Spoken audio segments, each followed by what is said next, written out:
తిరుమల శ్రీవారి లడ్డూ ప్రసాదం తయారీలో సంకరజాతి జంతువు నెయ్యికి బదులు దేశీ ఆవు నెయ్యిని వినియోగించాలని, లక్ష దేశీ గోవుల గో మహాధామం నిర్మించాలని యుగతులసి ఫౌండేషన్ చేపట్టిన పోరాటంపై ఇప్పటికే స్పందించిన తిరుమల తిరుపతి దేవస్థానం మరో అడుగు ముందుకు వేసింది.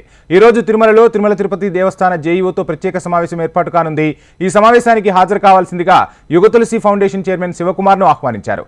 ప్రాజెక్టుకు సంబంధించిన పూర్తి వివరాలు అందించాల్సిందిగా సూచించారు. తిరుమల తిరుపతి దేవస్థాన పాలక మండలి నూతన చైర్మన్ గా నియమితులైన బిఆర్ నాయుడును శివకుమార్ కలిసి గో మహాధామం నిర్మించాలని ప్రతిపాదిత వినతి పత్రం సమర్పించారు.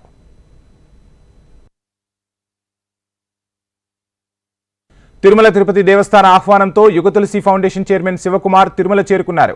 అలిపిరి గరుడాల్వార్ దగ్గర ప్రత్యేక పూజలు చేశారు. తిరుమల తిరుపతి దేవస్థాన స్పందనను స్వాగతిస్తున్నట్లు శివకుమార్ స్పష్టం చేశారు. గోవిందుని అనుగ్రహంతో కోట్లాది శ్రీవారి భక్తుల ఆకాంక్షలు నెరవేరుస్తూ గోవిందుని గో మహాధామం నిర్మించబడుతుందన్న ఆశాభావం వ్యక్తం చేశారు శివకుమార్.